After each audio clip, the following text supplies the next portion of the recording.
8, 7, 6, 5, 4, 3, 2, 1, 0, and liftoff.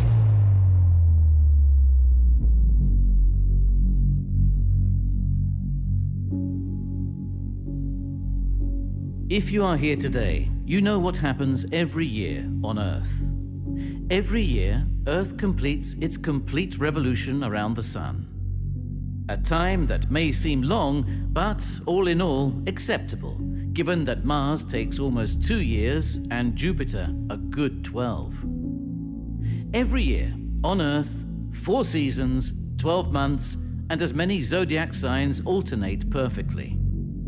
At least 2 fashion collections, an Oscar night, and a Super Bowl. We are looking forward to 52 weekends and 1 birthday. But apart from all this, every year on Earth, there is an event that is renewed. An event that brings together over 10,000 participants from every part of the globe. A place and a time in which all space actors can meet to change the future of exploration, knowledge, and our planet. That place and that time have arrived. Welcome to IAC 2024.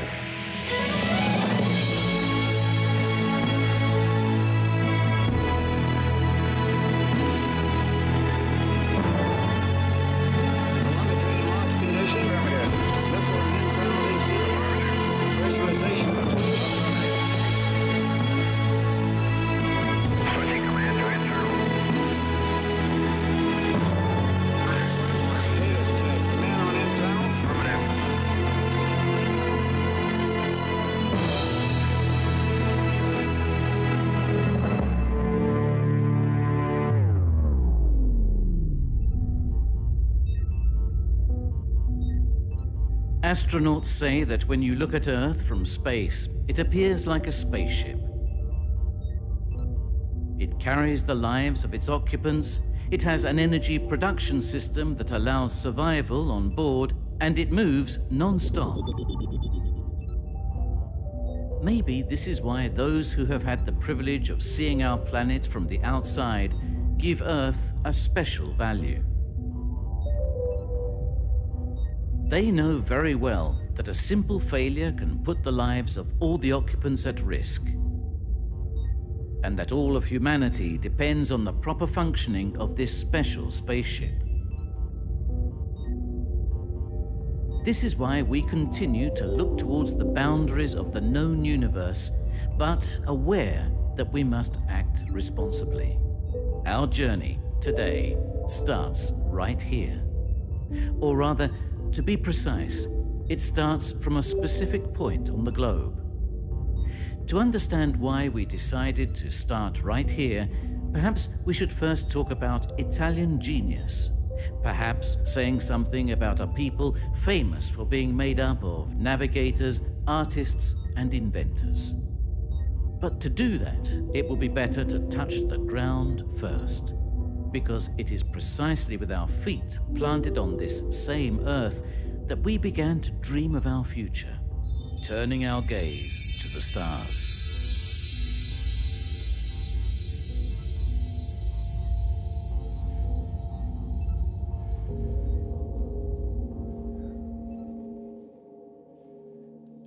IAC 2024 touches the ground in Milano, the city where centuries ago people not only observed the sky, but also began to understand how to reach it. Right here in Milano, more than 500 years ago, the young Leonardo da Vinci studied the flight of birds and devoted himself to design flying machines, magical objects that perfectly embody human effort to conquer the sky. It's no coincidence that today one of the modules of the International Space Station bears his name. Leonardo studied the propulsive motion of birds' wings and designed the ornithopter, a flying machine that, by imitating nature, aspired to overcome the limits of gravity to get closer to the stars. And it's, I think, truly mind-boggling to think that in just 500 years, we have gone from Leonardo's flying machine to walking on the moon. Can you imagine that? 500 years. 500 years to learn to fly, I think, is definitely not a lot. I think it's an amazing acceleration when you consider that it took Homo sapiens more than 60,000 years to learn to write.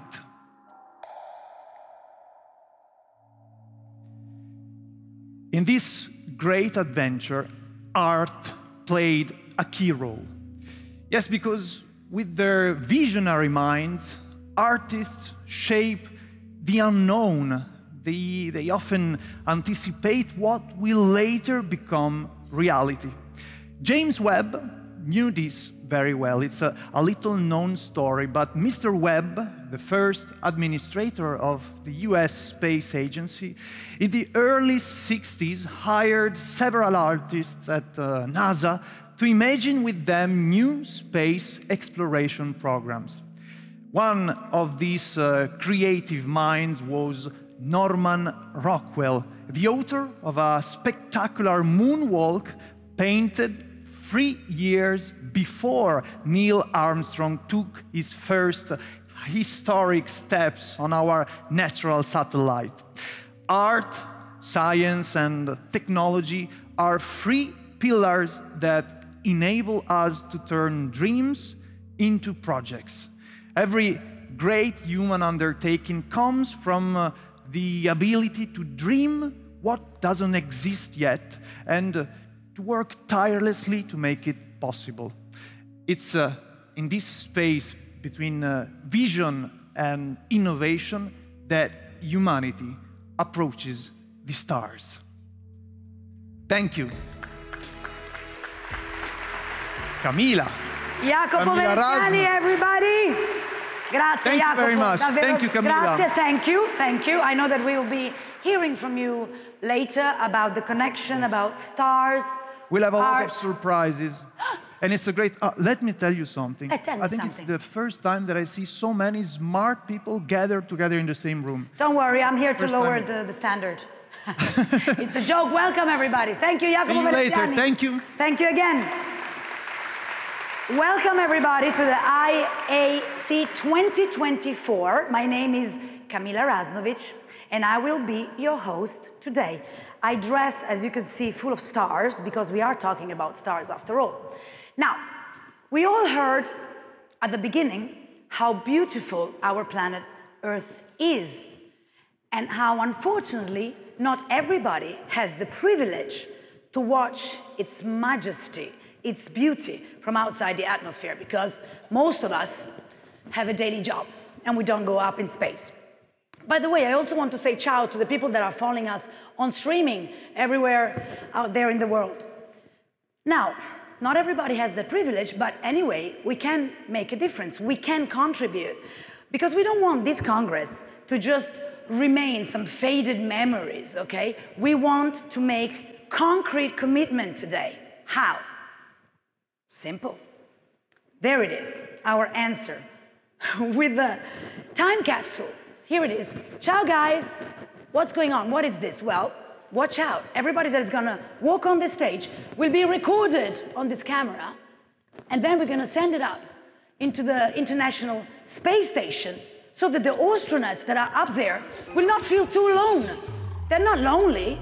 We're here with them. We're actually taking a real commitment, as from today, to take care of our beautiful planet Earth, of its health. So this will be our contribution. Now, with no further ado, let me go to the heart of this Congress by introducing the International Astronautical Federation. There we go.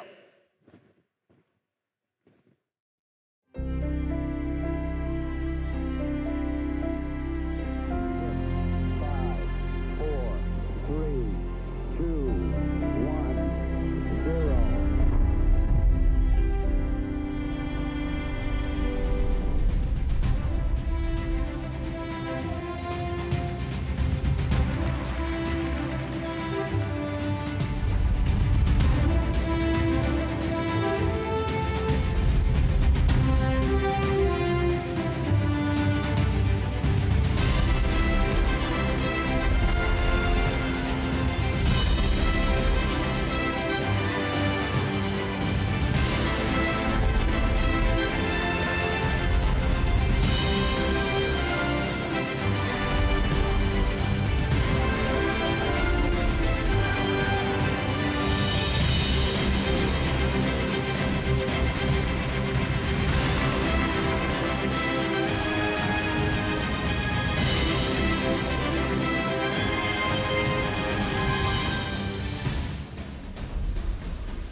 as you look up to the skies tonight, we will wave back at you.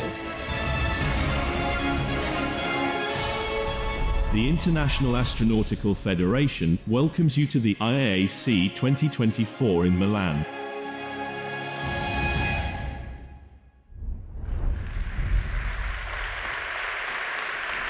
What a way to start! So it's with great pleasure that I invite on the stage the IAF President, Clay Mori.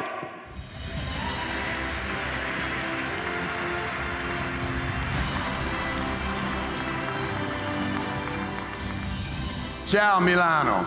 We're so happy to be here.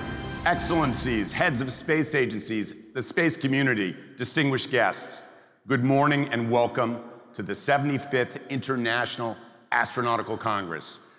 Thank you for joining us in the stunning city of Milan for what is going to be the largest gathering of space professionals in history. It's a great honor for me to address you this morning in my capacity as the president of the International Astronautical Federation. This marks the 75th edition of the IAC, and for the 75th time, we gather in one place to embrace our colleagues from every corner of the globe, to forge new connections, and unite around our shared passion for space. This is the 75th anniversary, and that's called the Diamond Jubilee, and it's appropriate. And this is a perfect name for our flagship event.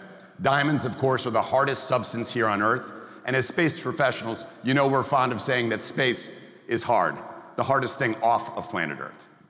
So I have the opportunity today to inaugurate this IAC 2024, and it's thanks to the dedication and support of the numerous volunteers who have made this event possible. Let me first recognize our historical partners, the International Academy of Astronautics, the International Institute of Space Law, and the Space Generation Advisory Council for their long-standing support. We greatly appreciate their support, and of course, nothing would have taken place this week without our fantastic hosts, AIDA, the Italian Association of Aeronautics and Astronautics. It's one of the founding members of the IAF. They've been with us since 1951, and they've helped us shape this event for over 75 years. So fantastic. Thank you to Erasmo. Thank you to the team at AIDA. Great job.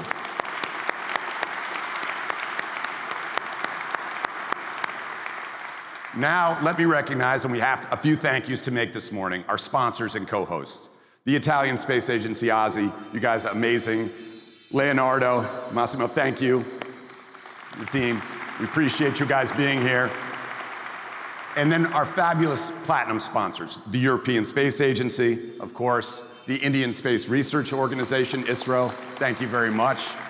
At the UAE Space Pavilion, thank you guys for your support. It's a long list. You might want to hold your applause. It's a very long list, but no. We have our gold sponsors, the Chinese Society of Astronautics, the European Commission, the IAC 2027 Poznan bidding team from Poland, Thales Alenia Space, the UK Space Agency, and Vast Space. Thank you very much.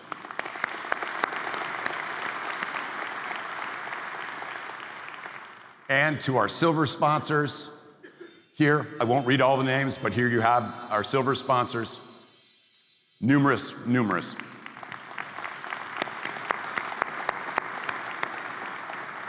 And to our bronze sponsors, also numerous.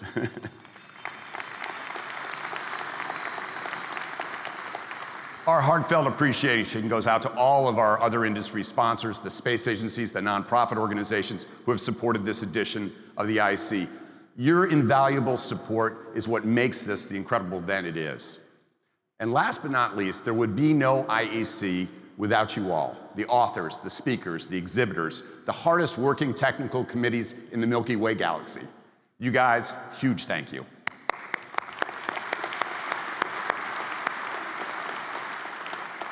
So you may have heard that this week you're engaging in the world's largest and most diverse space organization, the International Astronautical Federation. We're connecting talents, we're sharing perspectives, and leveraging expertise from around the globe. And achieving this year's motto, Responsible Space for Sustainability, it relies on embracing all our stakeholders in the space community and beyond.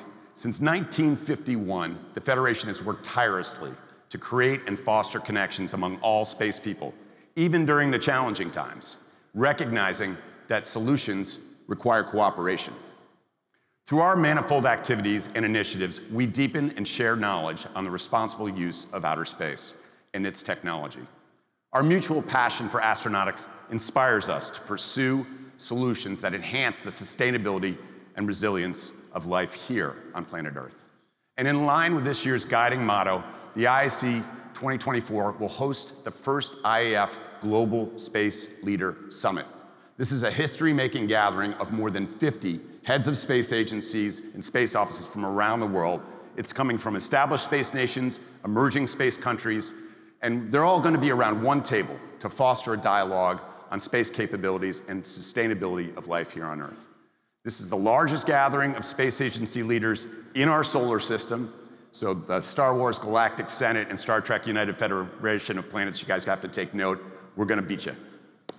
Now, let me draw your attention to more than 30 space flyers, astronauts from around the world that are sitting to my right and my left. Thank you guys for joining us.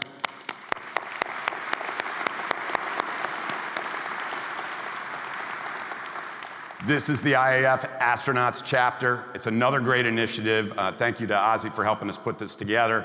That's going to connect our global space community with the general public. These are the people who are really sharing the magic of outer space and what they do and exciting the youth and exciting people around science, technology, engineering, and math.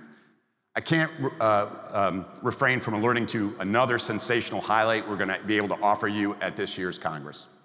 Believe it or not, you have the unique opportunity to see in this exhibition with your own eyes samples of the asteroid, Bennu, that's been returned by NASA's OSIRIS-REx mission. It's going to be at the NASA booth, I understand. This is fantastic. Also, in addition to that, we have samples from China's Chang'e 6 mission that come from the far side of the moon at the Chinese booth, right? So we have brought space here to Milan, actually space that you can see.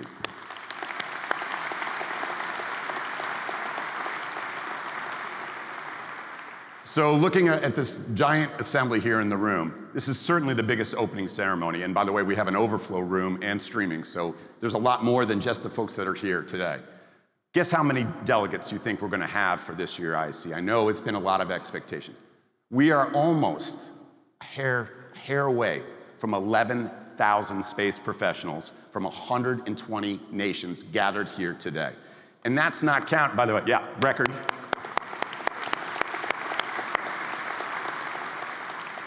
And that's not counting, we think, about 3,000 or 4,000 people that are going to come on public day. So overall, we should be 14,000, 15,000 people coming together for space in 1 week, which is really astonishing. Together, we have a strong voice for space in this world. And just think about what we've accomplished since the last year's gathering in Baku, Azerbaijan. We witnessed the inaugural launch of Ariane 6, reaching a significant milestone for European space transportation capabilities.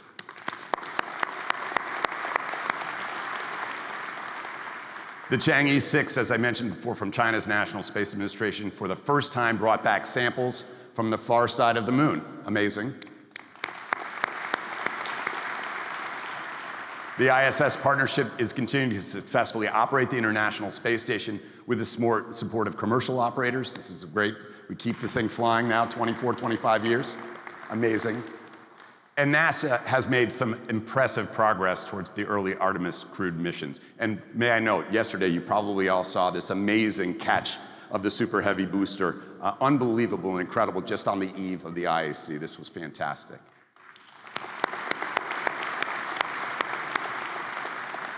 Let's not forget India, right? The Chandrayaan-3 mission is now, even the first solar journey that follows on for this is the Aditya L1 mission. Fantastic. Success. Look, around the world, space industries are successfully developing technology for humankind's ambitious plans to go back to the moon, onto Mars, and beyond. And by the way, on January 26th, and I know there's a lot of records that are getting set for space flyers, but on January 26th of this year, we had 20 people in space at the same time. The ISS, of course, hosted 11 of them, 7 long-duration crew members, and 4 visitors on the AX-3 mission. We had at the same time 3 people up on Tiangong, and Virgin Galactic's VSS Unity spaceplane carried another 6 individuals aboard in a suborbital space flight. This was a fantastic day when we had 20 people actually above us in space, so thank you.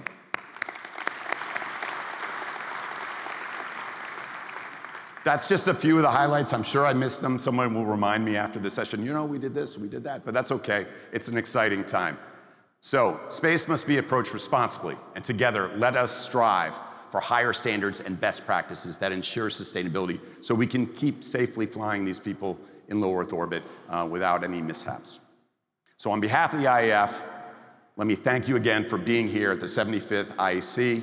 Let's move forward, let's share our work, let's spark new connections, let's have an amazing Congress. And don't forget, have fun, right? You are in this beautiful city of Milan. This is a time to take on some of the cultural activities while you're here in the beautiful Lombardy region. We are really excited to be in this part of Italy and to enjoy all the things that are here for us.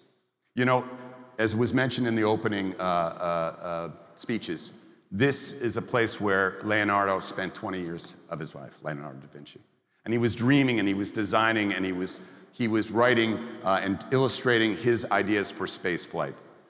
So that was 562 years ago, if you do that. I think he would be quite pleased that the largest gathering of space professionals in history is taking place in this same city 562 years later. So thank you for joining us. Good morning and welcome. Thank you so much, Clay Murray. Thank you. I believe we see each other later on the stage. Yeah, I'm coming back. Okay, see you later then. Thank you again. So now, from one president to the other, because it's great pleasure that I am announcing the president of the Italian Space Agency, Teodoro Valente. Buongiorno, ben arrivato. Remember, everything we say is going to be filmed in the space capsule. Be careful.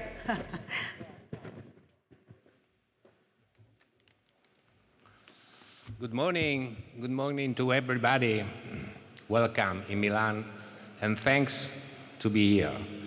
Distinguished authorities and excellences, esteemed colleagues, dear friends from all around the world, it's a great honor and a privilege for me to welcome you to the 75th International Astronautic Congress, organized by AIF and hosted by IDA and Leonardo Company, and in collaboration with the Italian Space Agency.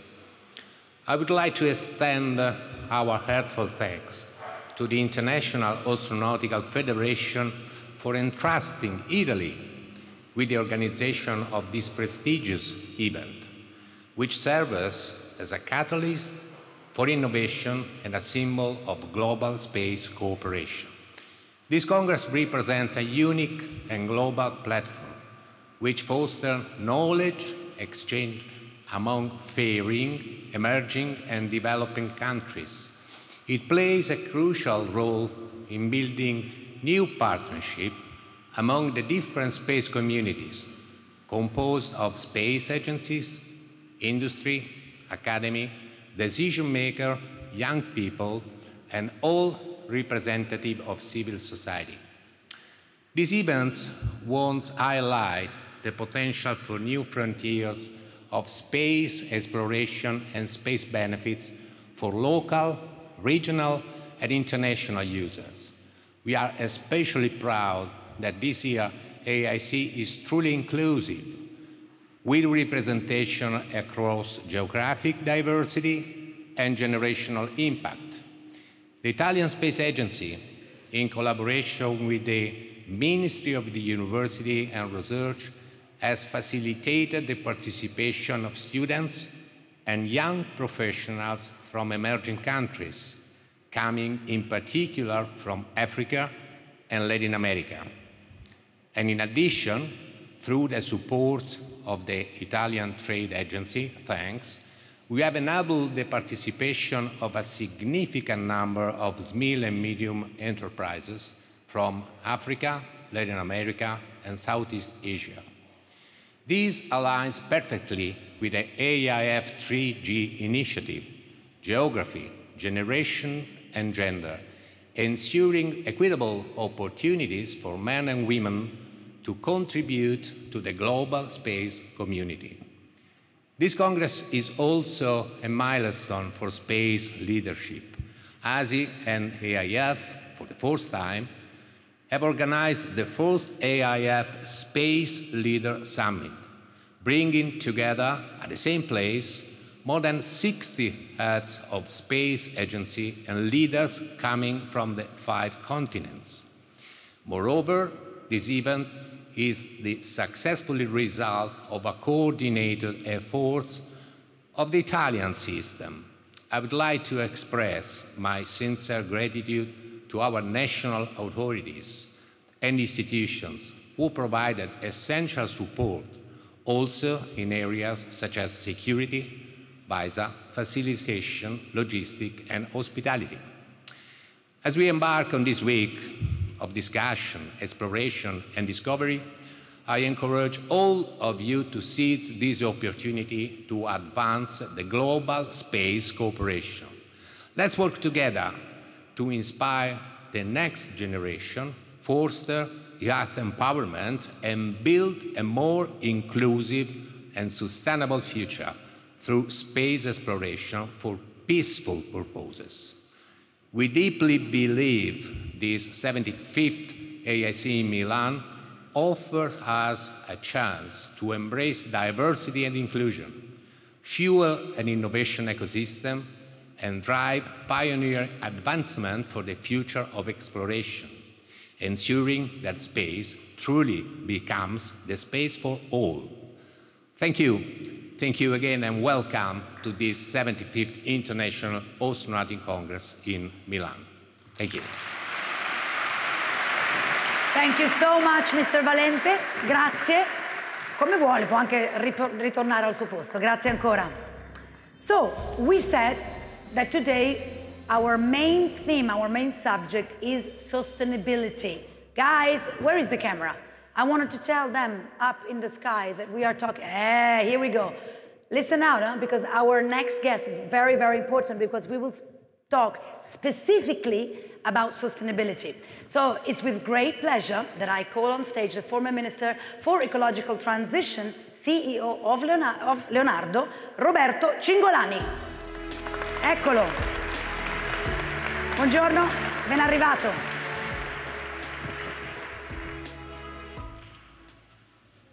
Hello, everybody, and thank you for being here. Actually, I had a speech I decided to change. Clay was very emotional, and he said very nice things. So just a few comments to welcome the crew here, the people here. Sapiens, for about 130,000 years since he or she appears on the globe, has been spending most of its energies in enhancing performances, so getting more powerful, inventing the wheel, the wings, the engine. So augmented performances, physical performances, was the target of Sapiens for about 130,000 years. And in the last 200 years, after the Industrial Revolution and the steam machine, the steam engine, there was a strong acceleration, and everything has been done without taking care of the environment where this augmentation of performances happened. I think it is the first time ever that we start a new technology era taking into account a priori, ex ante, that we have to care where this technology acceleration will happen. So I believe this is a strong message.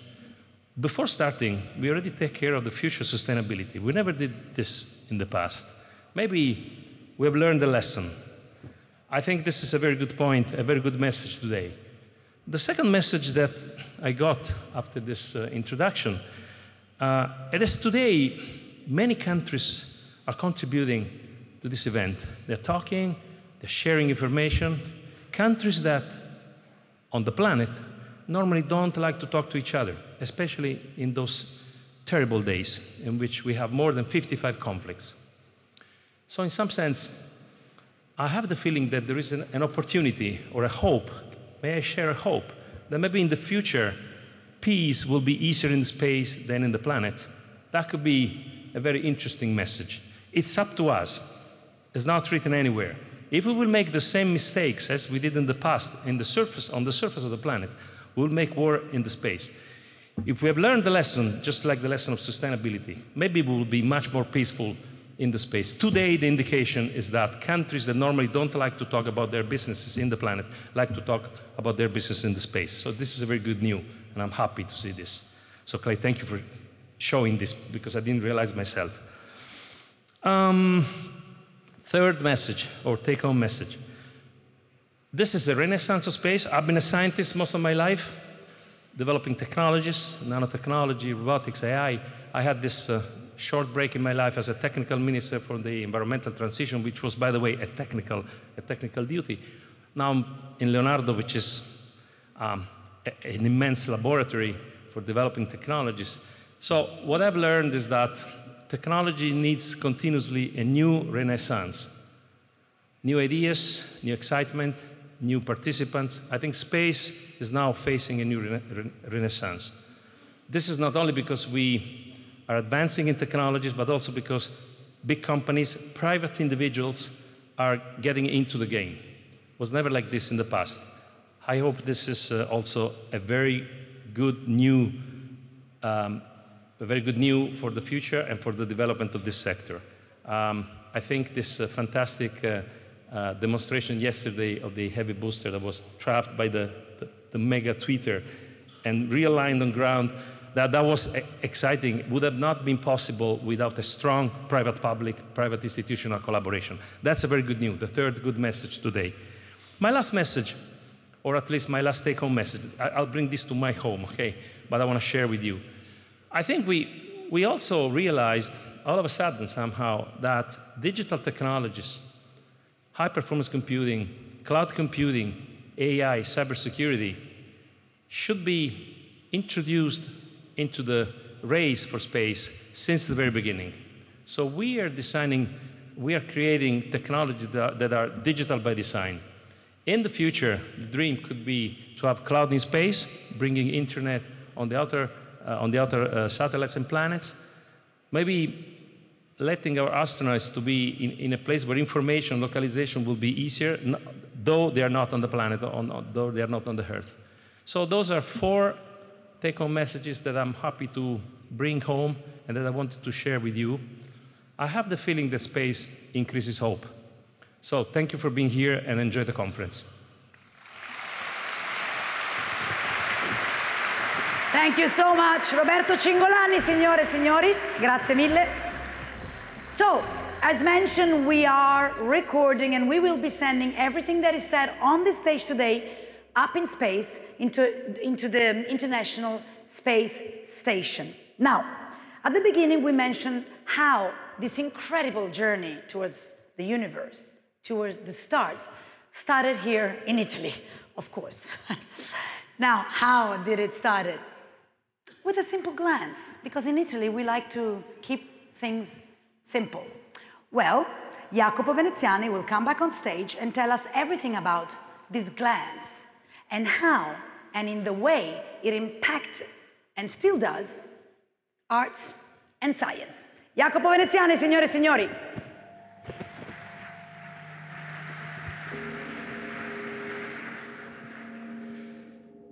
Humans have always looked up at the sky. We do this for many reasons, to connect with something far greater than ourselves, to seek answers, to discover our place in the universe. Some of the great artists of the past, when gazing at the starry sky, were able to depict it in ways that today's advanced scientific instruments now confirm. And this, I think, is incredible. Giotto, one of the fathers of Western art, did it. He did it to paint this adoration of the Magi in the Scrovegni Chapel in Padova, a true masterpiece. If you look at the upper part of this fresco, you'll see the comet that, according to the Bible, led the Magi to the stable where Jesus was born. Well, this is not just an ordinary comet. Giotto was inspired by Halley's comet, which passed through the Italian skies in 1301-1302. That's why Giotto is also the name of the European Space Agency probe designed to explore Halley's comet during its perihelion in 1986. Another artist who painted the sky in a remarkable way was the German painter Adam Elsheimer. In the early 17th century, in Rome, he created an immense starry sky that not only illustrates a biblical story. We see Jesus, Joseph, and Mary fleeing to Egypt to escape King Herod's decree to kill all male infants in Bethlehem, but also contains a surprising amount of scientific insights. In front of you, you have the first painted depiction of the Milky Way. It's the bright diagonal you notice on the left, and an accurate portrayal of the moon's dark spots. And what's astonishing is that Galileo Galilei had yet to reveal his discoveries to the world. So, how did Elsheimer know that the lunar surface is covered with reliefs and craters, and that the Milky Way is a cluster of stars? He knew this thanks to a rudimentary telescope he received from the German optician Hans Lippershey, the same instrument that Galileo Galilei would later improve, increasing its magnification effects. And I think it's a beautiful example of the dialogue between art and science. It would take more than 3 centuries to see such a powerful depiction of the sky again. In Vincent van Gogh's Starry Night, the masterpiece of a tormented artist who painted energetic landscapes that vividly convey his inner emotions. But there's more. The blue and yellow patterns, swirls in this sky are very similar to the picture from ESA's Planck telescope, which shows us how our galaxy's magnetic field interacts with interstellar dust and gas. Obviously, Van Gogh couldn't have known the dynamics of the cosmos, but his ability to represent them intuitively is truly astounding. Both art and science have always tried to answer the universe's biggest questions, and while our satellites and space missions allow us to explore the cosmos like never before, art offers us a unique way to connect emotionally to this infinity. Thank you. Grazie Jacopo, ci rivediamo dopo? Yes. So see you later, Jacopo Veneziani, always an inspiration. Now, we are really about to witness and to hear something very special. Jacopo just told us how art incredibly managed to make us reach the sky even before it was actually possible to do so. Well, we will soon discover that this is not the only way. Because the story we are about to hear is a story about a person who has never given up, reaching for the sky, even without looking at it. Please welcome Dr. Wanda Diaz-Merced.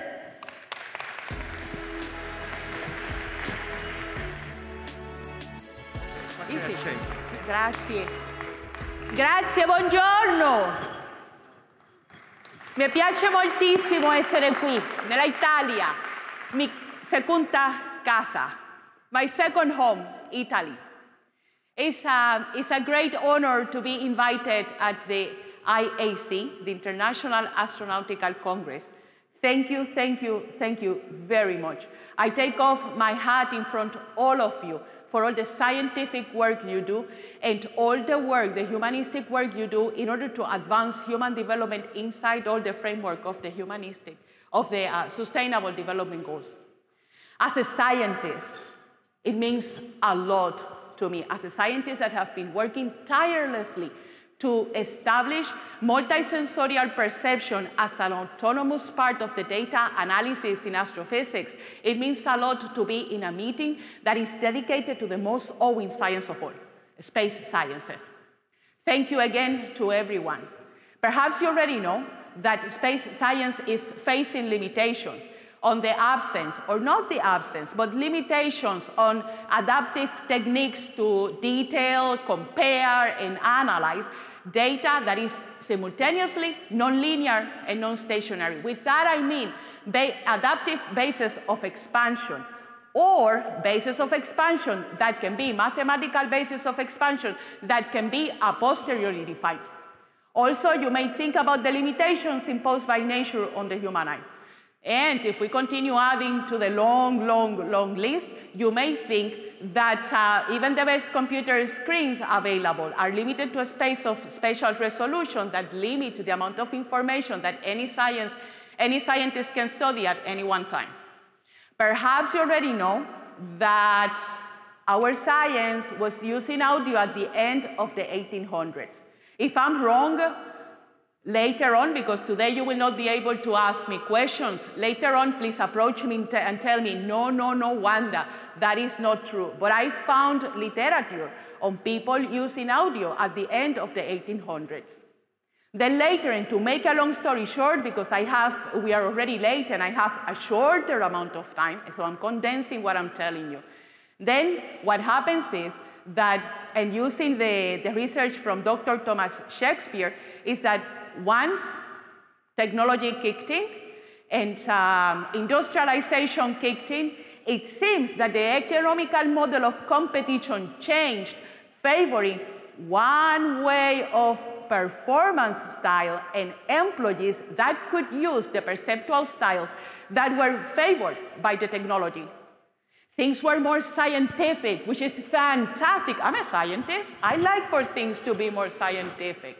At the same time, farming, it became more than selling the 3 tomatoes that I grow in my backyard.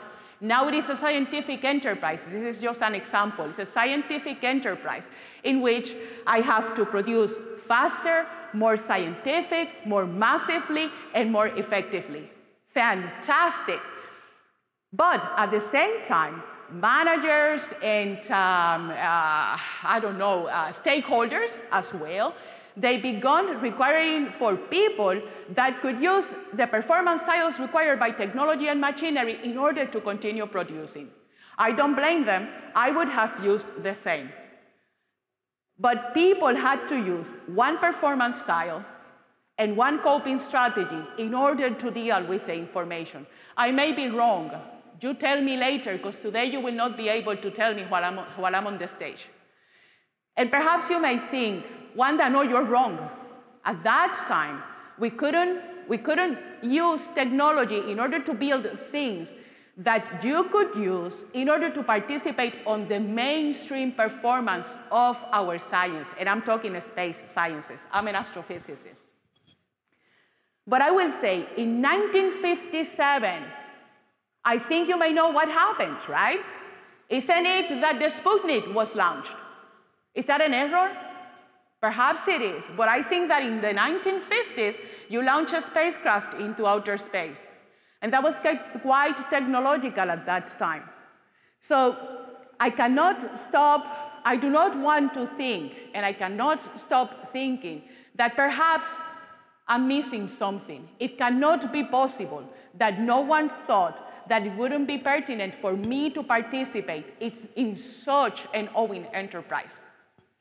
So we sought for evidence, and even though the neurosciences had evidence priorly that the use of audio or the use of a cross-modal modality increases attention and helps to hold attention, even though that had been proved, my science stopped using audio to the point that it was only limited to education and people outreach.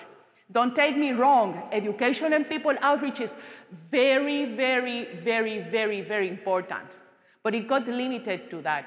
What I'm saying is that in some way, if things happen as I suspect it happens, it may have withdrawn from people like me, sensorially biased, the ability to participate actively. And if participating actively, it may have withdrawn from us the ability to select or the option to select how we wanted to participate in the field. So, to finish, to make the longer story not so long, what happens is that we sought for evidence as to why the visual perception and the visual exploration were superior in our science. I couldn't find anything. I'm not saying that it does not exist. What I'm saying is that I couldn't find it. So we performed perception experiments. And using those perception experiments in which we use an ambiguous modality, presented to people using diverse stimuli, and perhaps I have a slide on at my back with a spectra. I do not know. Do I have a slide? Yes? So you may be seeing a slide back here with a visual spectra. So we simulated a task that astronomers at that time, long ago, they used as indicative of a black hole. It's a task that derives from the idea that a black hole exists in the center of the galaxies. That was at that time. I perhaps do not read that much because of access to information, but at that time, we simulated that task. The molecular gas around the galaxy emits a double peak symmetric spectra. For people that are visually impaired, it may look like the tines of a very old comb with two tines spiking up, but preserving symmetry. That is how the spectra may look. And those two tines may be anywhere at any signal-to-noise ratio. So we simulated that. We presented that to the participants via audio alone, via visual display alone, and combining visual and audio. We performed a staircase algorithm, and the next slide, you may see a lot of words if you want to prove how carefully the experiments were designed. There is a lot of words there that I'm not going to read, and you can find it then on the next slide. There is a QR code. Visually impaired people can take a picture of the QR, and that will take you to where those references are. And we evidence that when you use audio, it increases sensitivity of the professional astronomer to events in the data that by nature are blind to the human eye.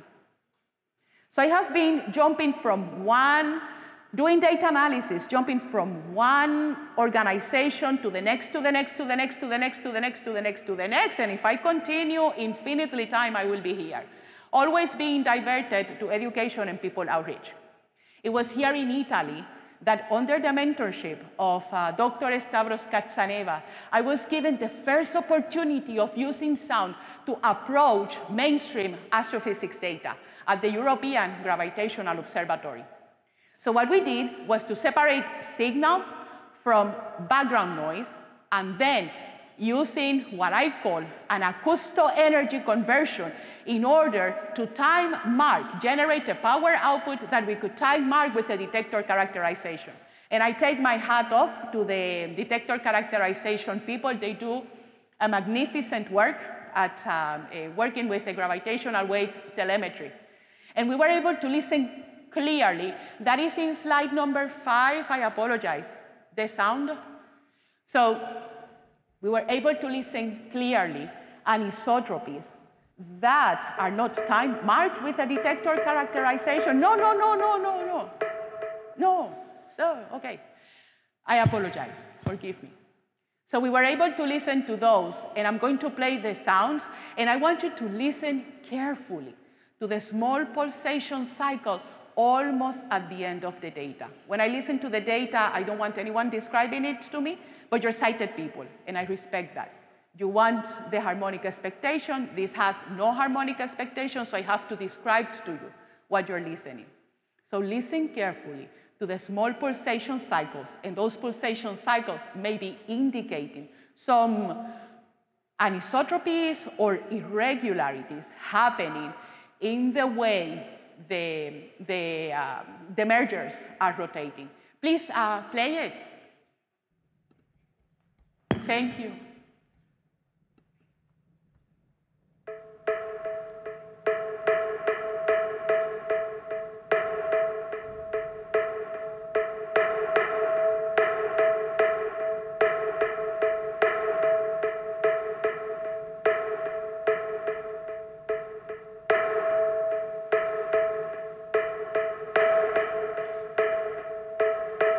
You can stop it because we have to finish.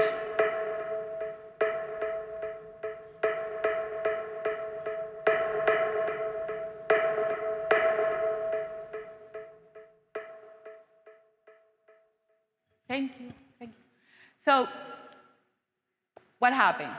That sound, as I said, sound was used, and I hope you heard the change. It felt like a small change in tempo, like a faster playing, that is a ratio between two numbers that is changing, and it gives the illusion that it provides the auditory illusion that the tempo is changing. No one has touched it, and it was passed through many audio systems in order to prove that that really was there. So what I want to say is that even though that the neurosciences had before long proof that audio increases sensitivity, we were not using it. The why is not important to answer it today. What we need to do is to move forward, as the European Gravitational Observatory did. Because right now, we are on a new stage with the ability to stop further harm and prevent further neglect and damage caused by the lack of exposition to multisensorial analysis. Since our science has been developed, the amount of technology and machinery and missions being developed has continued increasing without cease, which is fantastic. We are here celebrating the exploration of outer space. But at the same time, those technologies may be proportional to the amount of people without sensorial disabilities, sensorial bias, or other performance styles, and also proportional to the amount of people with disabilities that have developed late onset disabilities after having permanence or stability in the field. And perhaps that has created or has contributed to the creation of an impermissible inequality based on nothing more than being able to perform using certain perceptual styles. So in order to finish, I want to say that before I arrived into Italy, I was grieving at the notion of the countless peoples that we left out, or perhaps we led to perceive that our field is reserved for just a few. And with that, perhaps frustrating them from developing their skills and contributing further to society. Right now, because I was at the European Gravitational Observatory, I know that a strong baseline has been created, a solid baseline that will ensure that we will never go back. Thank you so much.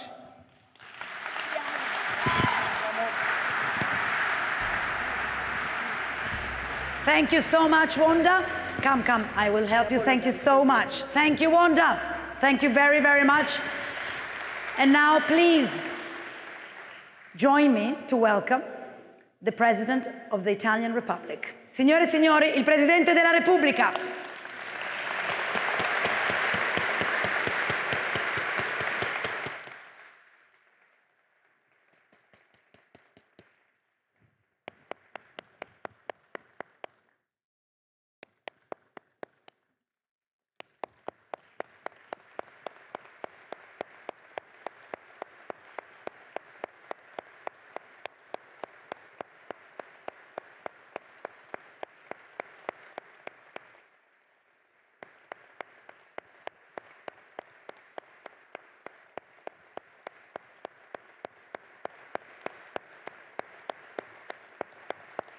Presidente.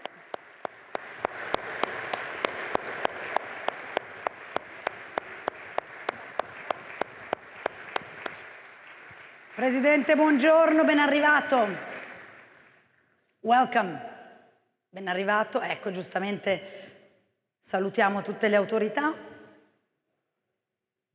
Presidente, buongiorno.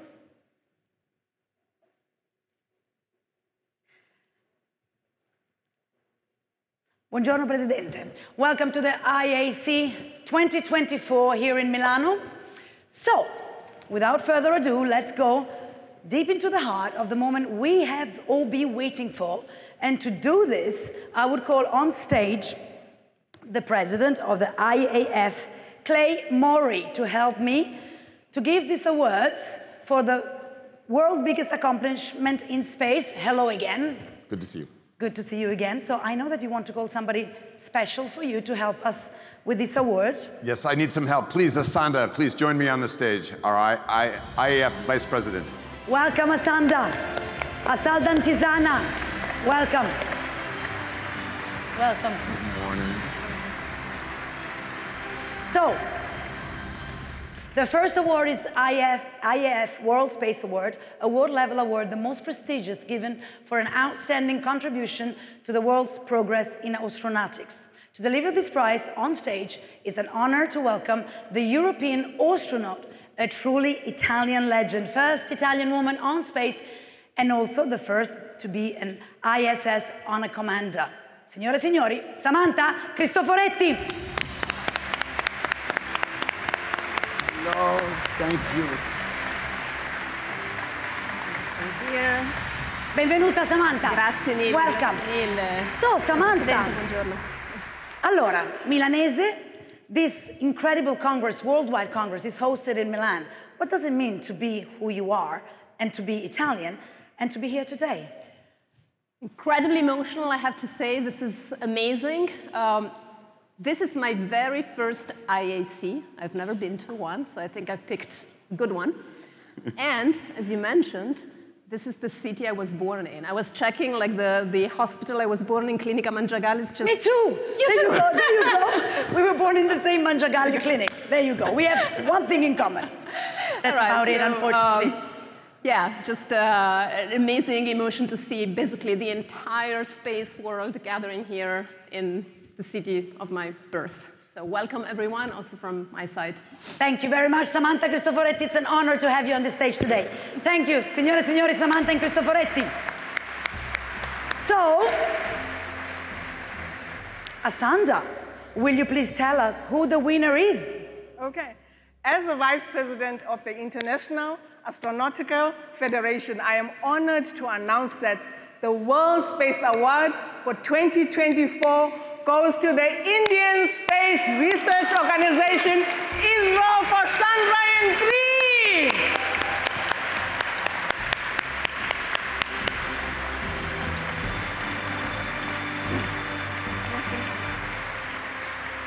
So please, to receive the award, I will call on stage the chairman of ISRO, Dr. Somanath, who will receive this.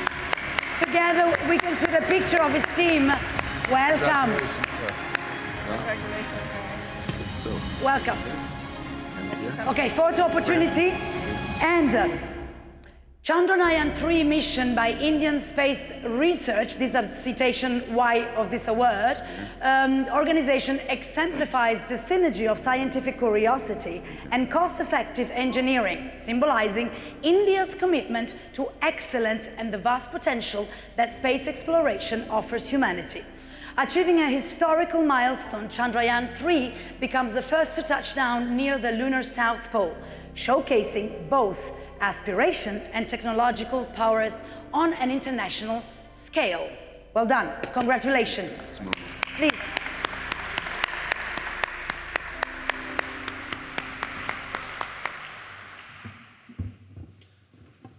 Thank you, all the space people, for recognizing our work in making this historic event happen. Touching down on the southern side of Moon by the Chandrayaan-3. It's a journey we started in 2007, conceiving the first ever mission to Moon, the exploration mission Chandrayaan-1. With all your support, there were 10 payloads hosted from many of the space agencies on board Chandrayaan-1, and it found the water on the Moon. Then, followed with the Chandrayaan-2 and 3, our attempt to make soft landing on the Moon was successful in Chandrayaan-3. I think this changed the perception of further exploration on Moon, not only from India, but around the world. I'm very happy about that part. And we will look forward to future collaboration with all the space agencies and the stakeholders to work together for expanding the presence in Moon through further missions that we are in pipeline, that we have already announced, our Chandrayaan-4, to go and come back with samples. I think this is a great journey that just started. I am looking forward to further work with you, all space people, and thank you for this great recognition that you have given to all of our team for achieving this great milestone. Thank you once again. Thank you so much. Thank you, Dr. Somanath. Thank you. Congratulations again. Thanks again, congratulations. Thank you so much. So we are ready for the next award. The IAF Excellence in International Cooperation Award is presented annually to an individual who has demonstrated excellence in their effort to promote and facilitate global engagement and cooperation in the space sector. To deliver this award, I would like to call on the stage a great European astronaut. He was the first Italian to carry out an extravehicular activity with a 6-hour and 7 minutes spacewalk. He's been the first Italian to command the International Space Station. Ladies and gentlemen, please welcome Luca Parmitano.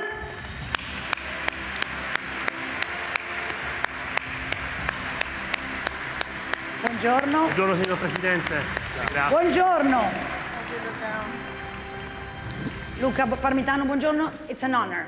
So, I said before opening this incredible Congress that it's not everybody has actually the luxury to see planet Earth from the space. You did. I sure did. What kind of feeling that give you? What will you always keep with you from that image? It is actually impossible to describe, and I would do wrong to the people if I tried to describe the feeling that any person, any human would feel when watching the Earth, because the words simply do not exist. And so, for the past 10 years, since I've flown the first time in 2013, I've been trying to come up with new words, but that's not who I am. So my recommendation to the public would be, next time we should send a poet to invent new words to express what humanity should feel when looking at our planet from space. Thank you so much, Luca Parmitano. Do you want to say ciao to your colleagues? Of course. In this camera, you know that we are recording everything that is going on stage. And this we will send at the end of this Congress up in the space. So your colleagues will see us. So this is just to testify and to witness that we are putting in our concrete commitment to change things and to preserve the beauty of our planet. Of course. Hey crew, I was talking to you only 2 weeks ago. I will be talking to you soon again from Mission Control Center, but from Milan. It's great to see you. Luca Parmitano, signore e signori. Grazie, thank you. So, Azanda, again to you. Can you please tell us who the winners of the category is? Once again, ladies and gentlemen, I am honored to announce that the IAF Excellence in International Cooperation Award goes to Gabriela Arrigo! So, Gabriela Arrigo, there we go, as the head of International Relations. Gabriela Arrigo, please come on stage. Welcome. Congratulations. Congratulations, Gabriela Arrigo. Photo, of course, photo opportunity. Yes. Yeah, look at the camera, smile. We should say formaggio more than cheese. We are in Italy after all. Formaggio. Okay. Yes. Gabriela Arrigo, please. Thank you.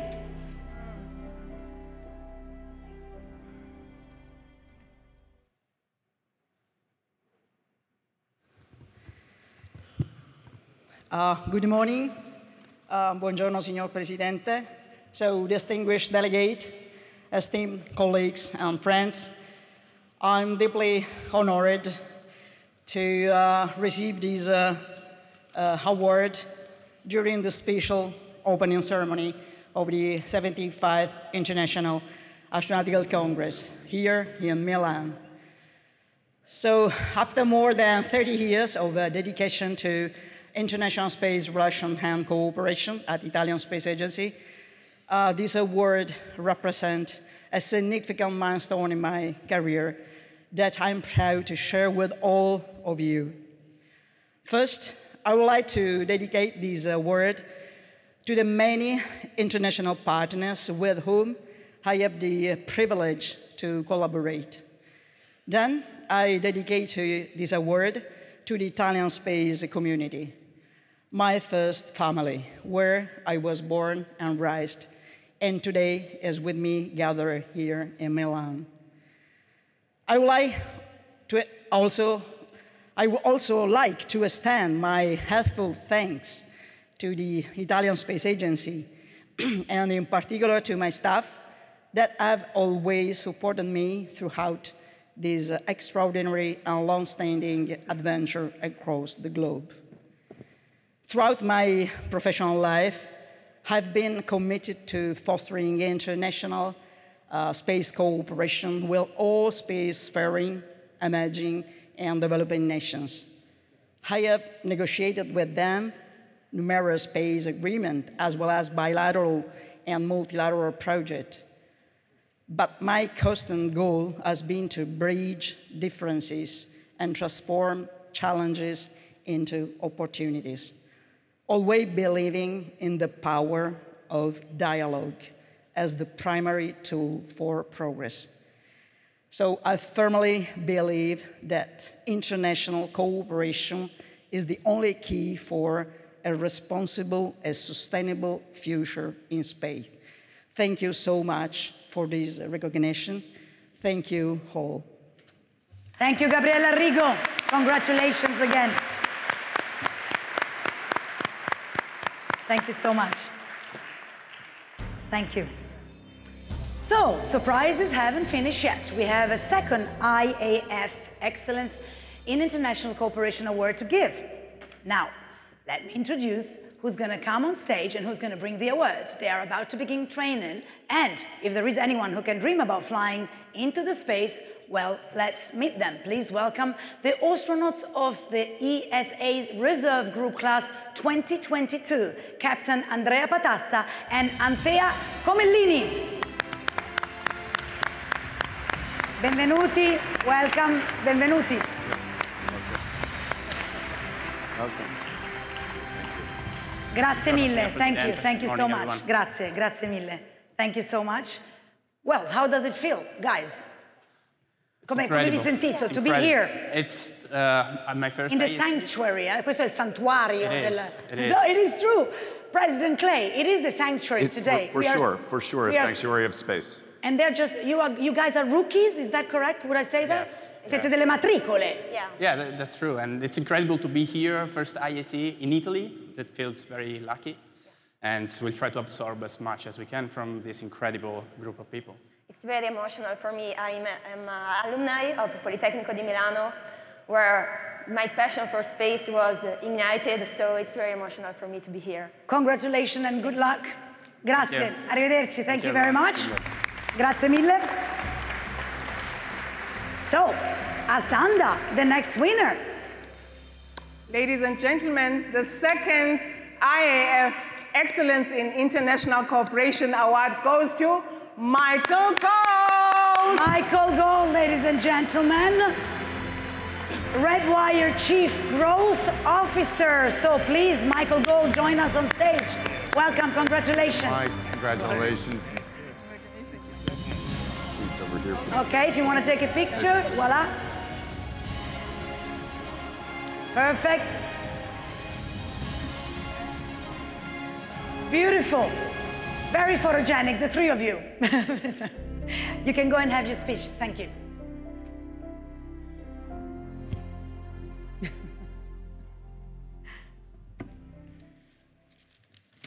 Buongiorno, good morning. So thank you to the IAF for this award and to Gabriella, who stood with me as an unwavering partner in the early days of both the Artemis Accords and the Lunar Gateway. Artemis is a Greek name, but thanks to all of the support that we got from Italy, Artemis is at least a little Italian, so thank you, Gabriella, and thank you, Italy, for the support. Thank you.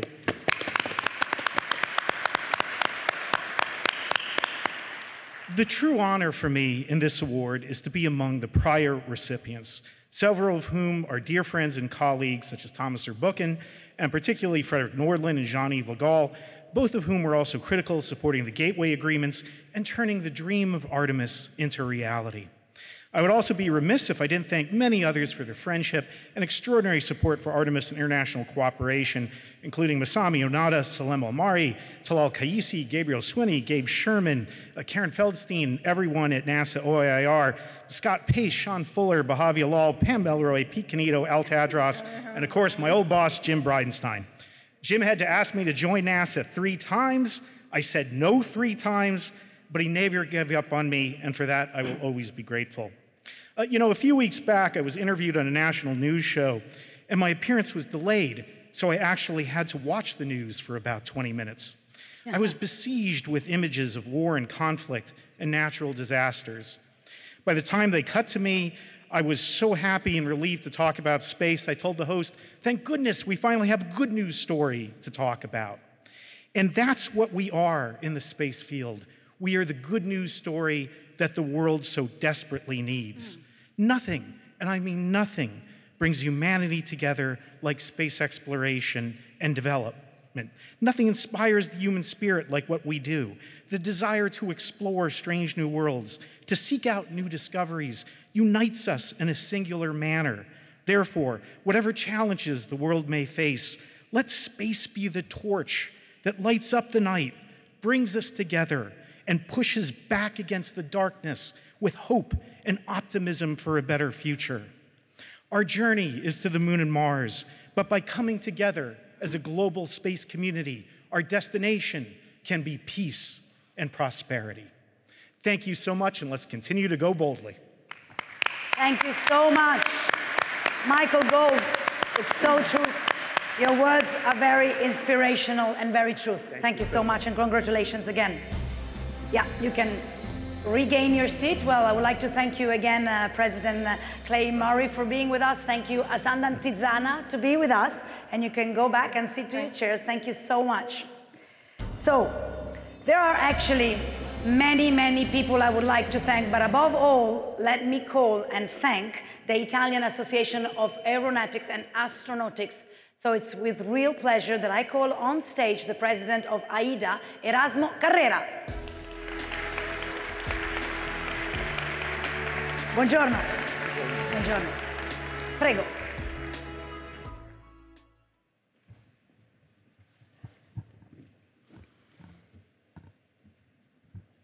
Buongiorno Presidente, benvenuto al 75° congresso internazionale dell'astronautica qui a Milano.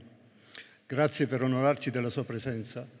La sua presenza ci emoziona tutti gli appassionati di aeronautica e di astronautica in Italia, e lo ricorderemo a lungo. Distinguished authorities, esteemed guests, and participants, it is a great honor for me and privilege to welcome you all to the 75th edition of the International Congress of Astronautics, once more in Europe, for the fifth time in Italy, and for the first time here in Milano. On behalf of the Italian Association of Aeronautics and Astronautics, the AIDA, I extend my warmest greetings and heartfelt thanks to the President of the Republic, the ministers, and all the national and local authorities present in this auditorium today. Your presence underscores the importance of space in the worldwide context, as well as the growing role of Italy in global space sector. I'd like also to welcome to all those participants that are looking at this ceremony via screens here at MiCo Convention Center, as well as to the many connected by remote. A special thanks also goes to the 3 organizations that have partnered with us to build parallel events: the International Academy of Astronautics, the Space Generation Advisory Council, and the International Institute of Space Law, and a further thank to the United Nations Office for Outer Space. So, I think John, Antonino, Kay, Uwe, and Artie, your collaboration has really enriched this Congress, bringing together multiple facets and the space community and ensuring that we address all the aspects of this multi-sectorial field. As president of AIDA, I feel an immense sense of pride to get a chance to talk this unique partner and to highlight the historical role of the association. You can see some slides during my talk in which you will see some details about the AIDA. AIDA is not only a key player in Italy aerospace sector, but also one of the 10 founding members of the International Astronautical Federation. We have been at the forefront of aerospace excellence, contributing to the research, innovation, and education. This is a legacy that shaped the advancement in aerospace in our country and the international level. And this year, the 2024, which we proudly designed as Aerospace Italy 2024, stands as a testament of this legacy. This year, in fact, the AIDA has hosted the most important international congresses in the aerospace, including the International Council of Aeronautics, the CEAS, AAA Aeroacoustics, and now the IAC here in Milan. These events have never been hosted by the same association in the same year and in the same country. This is unique this year for us, all Italians. Each of these events, with different scales, broke participation records. So the 3 congresses will probably last as the most successful edition for a long time. This year the 2024 is also a year of great historical significance. It marks the 60th anniversary of the launch of the Italy's first satellite, the San Marco 1. On December 1964, Italy became the 3rd country after the Soviet Union and the United States capable of launching a satellite. This monumental achievement paved the way for Italy's continued leadership in space. To honor these milestones, AIDA has established the Luigi Broglio Medal. Professor and General Luigi Broglio, AIDA member, has been leader of the San Marco program, and we delivered this award late in this afternoon in this conference. The International Astronautical Congress 2024 have set new records with more than 11,000 participants from now across the globe, over 20,000 square meters of exhibition space are showcasing the cutting-edge technologies and innovation of more than 500 companies.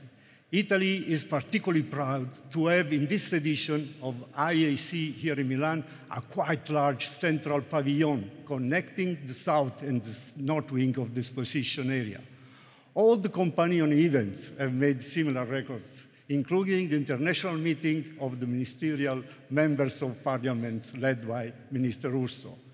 From the scientific side, more than 7,000 abstracts were submitted, 15% from Italy, more than 1,000. The interactive presentation session will take place every day to accommodate about 2,000 presentations. The unprecedented success of this Congress is the result of a collaboration among the pillars of Italian actors.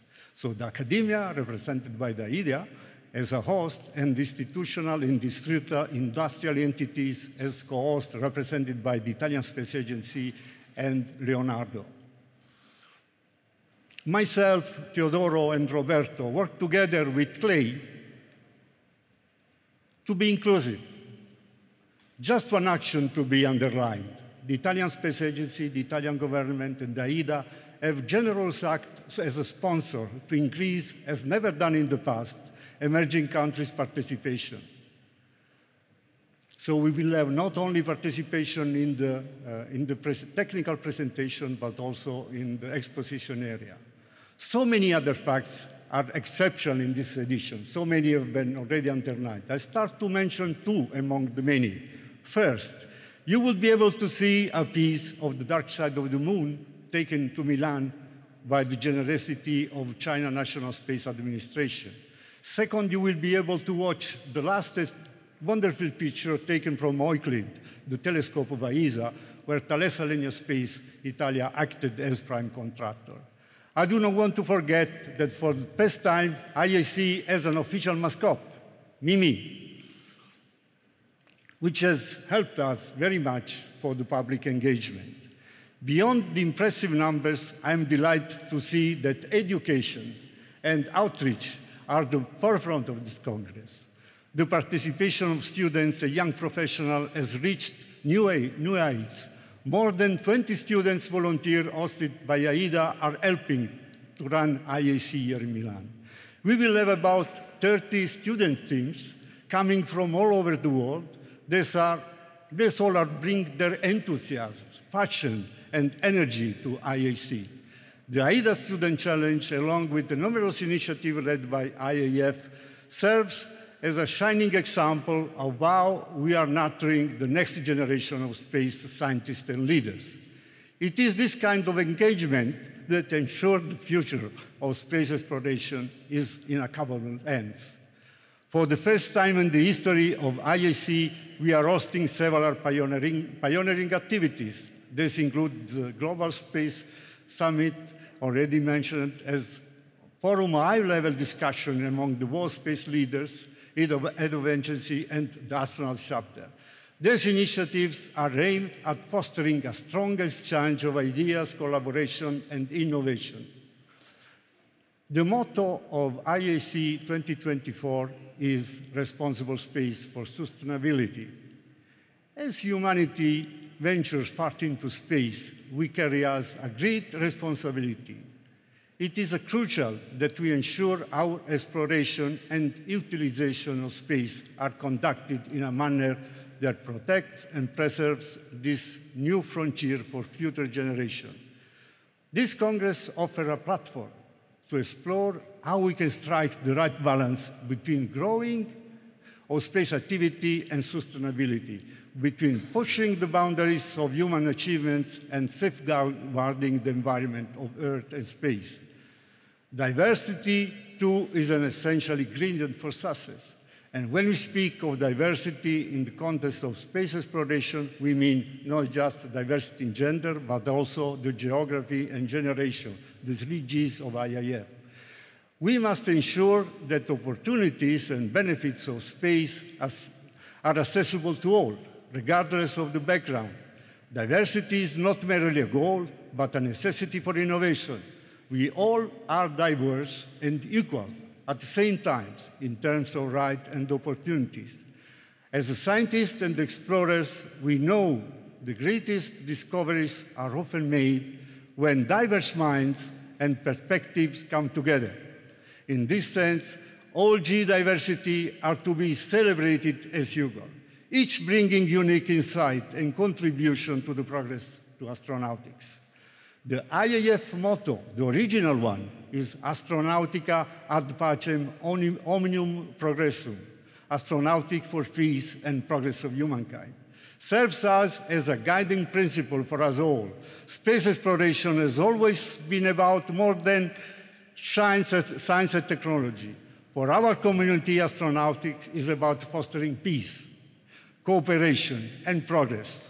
This Congress provides unique opportunity to engage in an open and challenging discussion all the most pressing issues in our field. I urge you all to be active participants, to ask questions, and to challenge assumptions. It is through this discussion that we will find solutions to the challenges we will face. The 75th IAC here in Milan stands as a milestone, a marker, how far we have come and how far we have yet to get to building a responsible and sustainable future in space exploration. I conclude by wishing each of you an excellent and fruitful Congress. May this week be filled with productive discussion, new collaboration, and groundbreaking ideas that will shape the future of space activities and exploration for a better and peaceful world, which is once again the IAF motto, Astronautics for Peace and the Progress of Humankind. Thank you. Thank you so much, Prof. Carrera. Grazie mille. Thank you so much. So, today we hosted many excellence on this stage, and the next guest make no exception. Please welcome the Italian Minister of Economic Development, Adolfo Urso. Buongiorno Ministro, buongiorno, ben arrivato.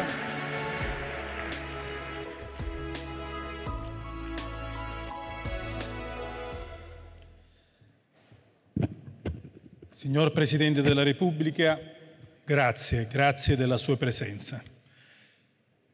Eccellenze, Presidente dello IAF, Presidente della Regione Lombardia, Sindaco di Milano, distinte autorità italiane ed estere, signore e signori, è per me un grande onore essere qui oggi, a nome del Governo italiano, a rivolgere a tutti voi i più cordiali sentimenti di benvenuto. Ringrazio gli organizzatori di questo speciale evento, a cominciare dalla Federazione Astronautica Internazionale e con essa Aida, Asi e Leonardo, per l'invito rivoltomi per aver reso possibile questa importante e significativa manifestazione. La presenza del signor Presidente della Repubblica Italiana sottolinea l'importanza che l'Italia attribuisce al settore spaziale, uno dei settori trainanti dello sviluppo e della innovazione tecnologica, con enormi ricadute economiche e sociali. La scelta di Milano come sede di questo congresso non è certo casuale.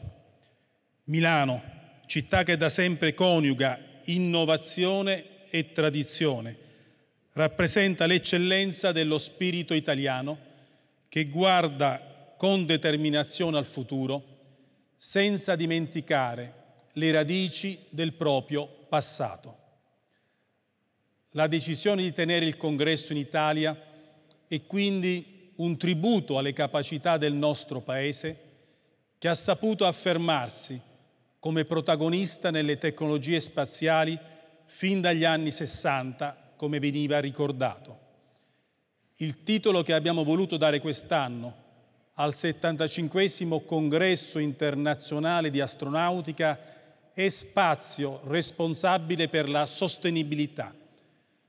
Non è uno slogan, ma un obiettivo, un programma denso di impegni, di valori di equità e di inclusività e di utilizzo dello spazio a fini pacifici. Oggi ancora più importante, assolutamente necessario. La collaborazione multilaterale in ambito spaziale è infatti un elemento determinante per affrontare le sfide globali. Deve essere un esempio e un modello. Questa collaborazione deve coinvolgere regolarmente anche il mondo dell'impresa e della ricerca. Le imprese e i centri di ricerca sono infatti il motore dell'innovazione e grazie a loro che le tecnologie spaziali trovano applicazione nei settori più diversi, contribuendo a trasformare in meglio le nostre società.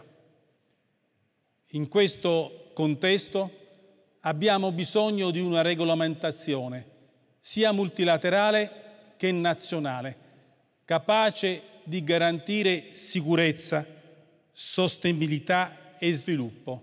L'Italia ha fatto la sua parte, abbiamo presentato in Parlamento la legge quadro sullo spazio, che speriamo possa anche diventare di ispirazione al prossimo regolamento europeo sullo spazio. Dobbiamo guardare indietro allo spirito dei padri dell'avventura spaziale, che guardava lo spazio come un orizzonte comune, un luogo di collaborazione straordinario e di scambio tra scienziati di tutto il mondo. Con questo spirito potremmo affrontare la complessità del mondo di oggi, mantenendo lo spazio extra-atmosferico come patrimonio comune della umanità. Infine, permettetemi uno specifico riferimento al tema della sostenibilità. Il modo in cui gestiamo le risorse spaziali come proteggiamo il suo ambiente deve essere un modello per affrontare le sfide ambientali anche qui sulla nostra terra. Lo spazio, quindi, come un laboratorio che guidi lo sviluppo sostenibile del nostro pianeta in modo da garantire prosperità e sicurezza alle nuove generazioni.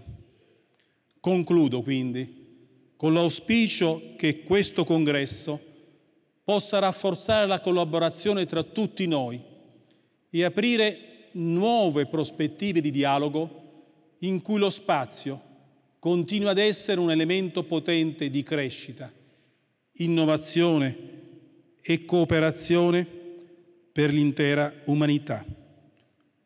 Oggi vi è più bisogno che mai. Il vostro impegno è la nostra speranza. Buon lavoro. Grazie Ministro. Grazie mille Ministro Urso. Grazie mille. So, we do continue our journey to discover the connection between art and science. And of course, to do that, we call on stage Jacopo Veneziani. Thank you, Camila. Buongiorno, Presidente.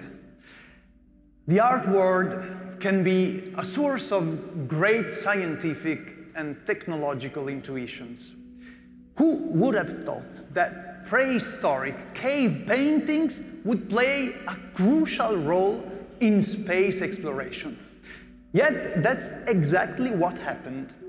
The solution for one of the most ambitious and unprecedented scientific missions, the Solar Orbiter mission, a satellite developed by the European Space Agency to study the Sun, came from none other than prehistory.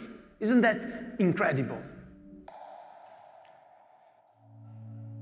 As you know way better than I do, until now, most probes that studied the Sun stayed relatively close to Earth.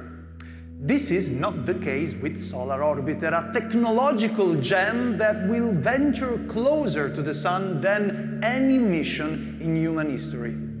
Now, to avoid suffering the same fate as Icarus, who, let's face it, didn't exactly have the best ending, ESA engineers immediately came up with the idea of creating a sort of giant umbrella to shield Solar Orbiter as it orbits the Sun, a thermal shield to protect its highly precious instruments. For years, however, no one could figure out what material to use for this umbrella until 3 scientists from the University of Dublin had a brilliant idea. They said, what if we follow the lead of prehistoric artists? Their cave paintings have remained intact and majestic for thousands of years, so they must have some pretty extraordinary properties. And they were right. So the Solar Orbiter's thermal shield was coated with the very same material that prehistoric humans used to paint their caves, an ultra-thin layer of charred animal bones as fine as a strand of hair. Charred bones provide exceptional heat resistance because they've already been burned, and they also don't change color over time, and this ensures thermal stability for the satellite. And just like those ancient cave paintings, they adhere firmly to the surface they're applied to. In short, Solar Orbiter is now soaring through space, ready to share its data with researchers across the globe, also thanks to art. It's, I think, a powerful reminder that art and science have always been partners, working hand in hand in the great dream of space exploration. Thank you, everybody. It's been a pleasure to be here with you today. Jacopo Veneziani, ladies and gentlemen. Thank you very much. Bravissimo come sempre, as Grazie, usual. Camila. Grazie, Jacopo. So, before we go and we arrive to the end of this very important Congress, let me thank all the partners and the association that made today's Congress possible. Now, as we said at the beginning, everything that has been said, every speech, every award, everything has been recorded in the camera for the crew on the International Space Station. So I would say that we are ready to pack it all up and to send it up there in order to share, like I said at the beginning, our concrete commitment so that everything that we said today can actually remain not just as faded memories. So, io chiederei il permesso al signor Presidente, guardi mi sposto perché devo mandarlo tecnologicamente, signor Presidente. Se lei mi dice che io posso schiacciare il bottone, tutto quello che noi abbiamo registrato verrà inviato alla Stazione Spaziale Internazionale. Signor Presidente, ho la sua autorizzazione? Vado. Take it away. There you are. Do you see yourself? Maybe not yet. After all, now you are just a sequence of information that takes up a few bytes. But if you were present today, now you are inside this space capsule. You are part of a group of people who have made a concrete commitment to the planet. And you are testifying to it right now, launched at 200,000 kilometers per second towards an orbiting station. You are traveling all this way at supersonic speed to say that you want to do something for our future.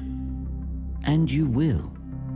Because it is only in this way that this Congress will be able to take us to the goal we are pursuing, transforming thoughts into words and words into actions. Today, a journey has begun, and we know it will take us far. And we're excited and proud to be part of that journey and know that the work of everyone at IAC is making that possible. From all of us aboard the International Space Station, enjoy the Congress. As you look up to the stars tonight, know that we are waving back at you.